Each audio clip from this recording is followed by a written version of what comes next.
Hello everyone and welcome to the February subscription tasting video. It's already February, I can't believe it, and it's 2025. I have selected three very nice coffees for you to taste this month, and it's an overall theme or subject of the tasting is floral coffees, and that for a lot of you is a very tempting thing because florality in coffee is very hard to get. You kind of get it in Ethiopian coffees, some exclusive geishas, and some very high-grown coffees like bourbons and stuff. So florality for many is something you don't really taste every day, and it's a very kind of sought-after flavor attribute in coffee. Now florality can be a little bit different things. It can be jasmine, can be rose, can be violets, can be coffee flower, orange blossom. So whatever kind of you associate those with, you can find in coffee. And the way to kind of figure out how these flowers smell is to actually go and smell the orange blossoms when they are blooming on the orange trees, or jasmine or violets if you have those. So just smell the flowers and then you can kind of find these attributes in the coffee. All right, I won't take up too long. Our subscription is, as always, we ship worldwide. We ship with DHL outside of Norway. In Norway, we highly recommend the Pakke i Postkassen service, which normally takes a few days. And the same with the DHL. We sent some subscription packages on a Tuesday last time in January, and already on a Wednesday, people had the package in Tokyo. So the coffees are really fresh. I highly recommend letting the coffees rest a little bit before you use them. So maybe let them rest for at least a week. There's a lot of people who like to rest the coffee for like 60 days and stuff, but I personally find that they tend to oxidize a little bit. Even if you have nitrogen flushed bags, you can find a little bit of oxidation flavor.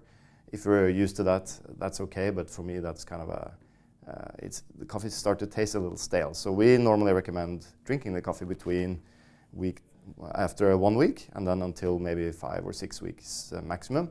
But sometimes you can drink it after that. And people like to freeze the coffee sometimes. If you do, please tape the valve because the valve doesn't really function well under a freezer. Yeah, you can subscribe anytime you like. You can pause the subscription anytime you like. You can change it up to 6 bags or down to 3 bags or 1 bag if you want, anytime you like. And you can of course stop the subscription anytime you like, but we don't like you to do that, of course. Cool, let's taste the coffees. The way it works is that we normally send out 3 coffees every month, and the first coffee goes for the first, and if you subscribe to 4 bags, that will be also the 4th bag. The second coffee will be the 2nd bag and also the 5th bag, and then the third coffee will be the 3rd bag and the 6th bag. That's normally how it works. Cool, let's get started. So the first coffee I am sending out, I'm going to taste it first. It's a very nice coffee. We have actually done quite a lot of work with this farmer in the last 2 years. We have changed the way he processes the coffee, how the logistics works and everything. This coffee is grown in Ethiopia, very close to a town called Agaro in the west, or the southwest of Ethiopia. So normally when I go there, I have to fly to Addis Ababa, which is the capital. Then I fly to Jimma, and then we drive like 2 hours to Agaro. And that's where we find the farm Echemo, which is owned by Khalid Shifa. Khalid Shifa inherited his farm from his father, who inherited it from his grandfather. So the trees planted here are actually coming from seeds that his grandfather went into the forest to pick and then planted on his farm. And the trees have never been pruned or chopped or anything after that. The only thing they do is to cut weeds. So that means actually you have to climb up to the trees to pick the coffee. It also means the coffee is very different than the traditional, or not traditional, but the newer varieties, the 74-1110, the 74-112, the 74-140, those kind of improved varieties that is very popular in Ethiopia these days. This coffee is a little bit more subtle and a little bit more tea-like, very kind of stone fruity and floral. So you'll find it a little bit different from the typical Yirga Chefe coffees, for instance. I definitely get a lot of that stone fruit sweetness here. Stone fruit meaning like peach, nectarine, some people like to say apricot. I don't find as much of the bergamot here, which is that kind of Earl Grey flavor. Bergamot is a citrus fruit, but it is a little citric. I find it more to be like this kind of florality you get in white tea, kind of a delicate white flower flavor. Quite acidic, very clean, very bright coffee. One of the things we have improved is how Khalid kind of separates his coffee. So before, when we bought this coffee, before 2024, he would not separate every picking. He would just bulk everything together and send me 1 or 2 samples. And that means if he had a bad batch of coffee, that would be mixed in with the good ones and really affect the flavor. So we asked Khalid to separate every single batch that he processed of his coffee. And we also looked into how he processes the coffee, so we improved the fermentation routines, the way they wash the coffee, the way they dry the coffee. They're drying it on the shade, they're picking out all the defects. And then they store the coffee in airtight bags until they take samples and send to Norway, where I can taste them and kind of say, okay, this coffee is really good, this coffee is not so good, so keep that separate from the good ones. Once I kind of narrow it down to maybe, let's say, 10 daily pickings of really good coffees, we look at the moisture content and see how we can mix them. And then we might mix them into 1 or 2 different lots based on moisture content and also at what time of the harvest they are picked. So we don't try to mix the first picking with the last picking just because they have different age. And we don't want to kind of risk that the first picking gets old and kind of stale before the last picking. So we try to keep everything separate. And then we roast these lots individually when they come to Norway. They're vacuum packed, so the freshness is really kept. So this is actually from the end of 2023 harvest, but it's still tasting really fresh. And we're actually waiting for the end of 2024 harvest, which is being shipped maybe this month, we hope. So this is kind of freshest coffee we have from Ethiopia, but it's still tasting really fresh. And when you cup it with a fresh crop, you can't really taste the difference other than this is a little bit more open and aromatic, whereas the fresh coffee is a little bit more green and kind of closed. It takes some time for it to open up and kind of realize its flavors.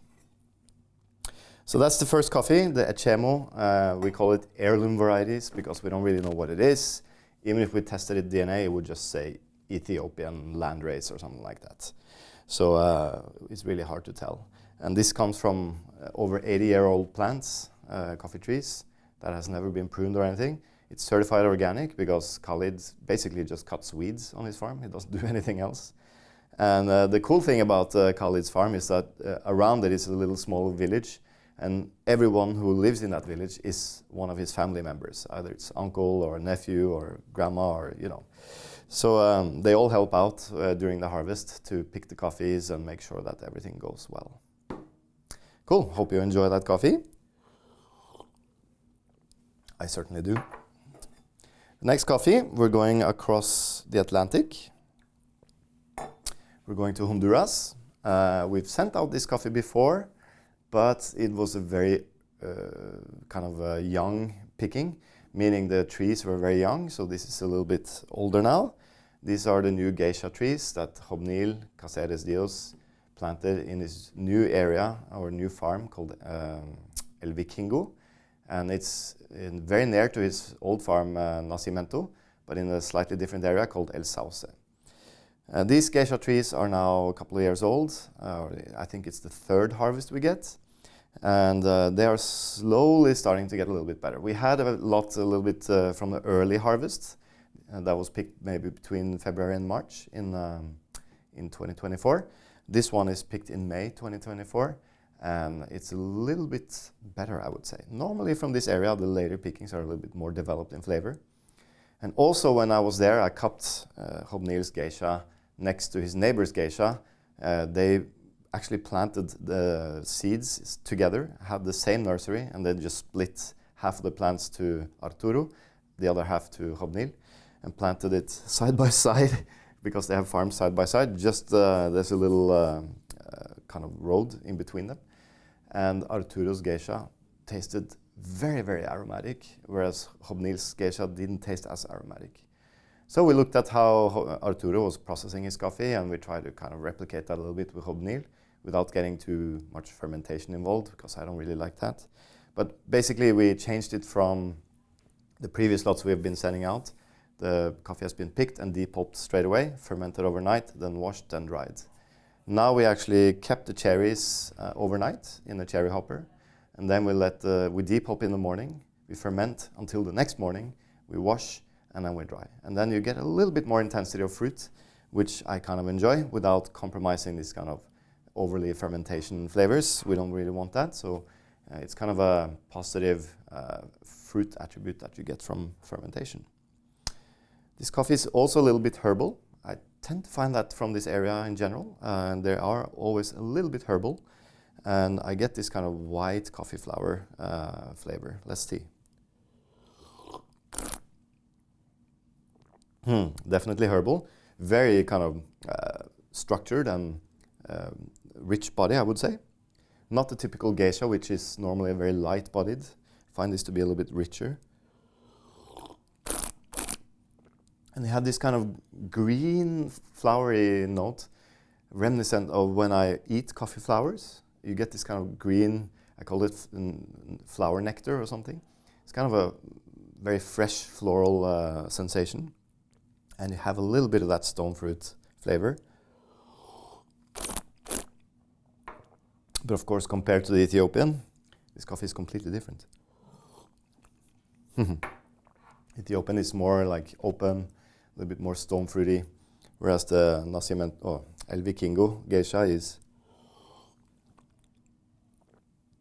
maybe a little bit more closed, very herbal, very structured, sweet, very subtle florals, not like in-your-face geishas like a Panama geisha. I think the trees are too young, they need more shade to give you this flavor. And also, of course, the climate is completely different. Nevertheless, very, very nice coffee. Very sweet, very, very sweet, and very clean. And quite a different geisha, so don't expect this to be like a, what's the price record now? I think it's $11,000 per pound geisha. This is not even close to that. This is more like a, I would say 86, 87 point geisha, where it's kind of missing that intensity of florality that you expect from geisha, but it's still a very, very nice coffee. Comparing it to other coffees from the area, it will score quite high. And you get a little bit of that kind of stone fruity, mangoey, greenish flavor. Wow, nice structure. Cool. Now the third coffee, also a geisha, but it's grown in El Salvador. So across the border from Honduras, you find a small volcano called the Tecapa volcano. That's where this is grown, at Los Pirineos farm. Diego, who is now producing these coffees, he has fallen in love with washed coffees, fortunately, because I like clean coffees. He really likes clean coffees as well. So he has decided to wash his geishas mainly, and that gives you a very clean coffee, but also an extremely different flavor profile than the geishas in Honduras and also the geishas in Panama. And the reason probably for that is that although he has a little bit of shade on his farm now, the elevation is a little bit lower. So his farm goes up to like 1,450 meters, and at the top of the farm is where these geishas are planted. And when you have a little bit lower altitude and maybe a little bit drier and hotter climate, the ripening stage is kind of a little bit faster maybe. And I believe that the best geishas normally are grown in like very high altitude under shades. That's where you get most of the flavor. My favorite geisha in the world is from Bolivia, from the Takesi farm, which is very, very high elevation. And those give you those elevations give you that really delicate tea-like floral coffees. But let's taste the Los Pirineos Geisha. I'm not trying to talk this coffee down, I'm just saying it's very, very different from the geishas you're used to. Ooh. Wow. There's some kind of tangerine-like flavor here. A little bit kind of a herbal citrus fruit. For sure, very, very pronounced. And a subtle florality, but not that kind of jasmine-y thing that you get in the Panamanian geisha. It's more like orange blossom, I would say. And yeah, green, like herbal tangerines. And then you have this kind of, from all of the coffees from Los Pirineos, this kind of, I call it the base layer of milk chocolate. It's always there, very chocolatey coffees. So, you know those kind of orange chocolates you can buy? It tastes a little bit like that. Yeah, tangerine, definitely. Floral, definitely. But more like orange blossom, this kind of more perfumey flower. Whereas the El Vikingo, more of that flower when you eat the flower. Wow, and now the Ethiopian, much more of this kind of fragrant, jasmine-y tea-like flower. Cool, so the Los Pirineos coffee is, as I said, washed. Elevation a little bit lower, I would say 1450.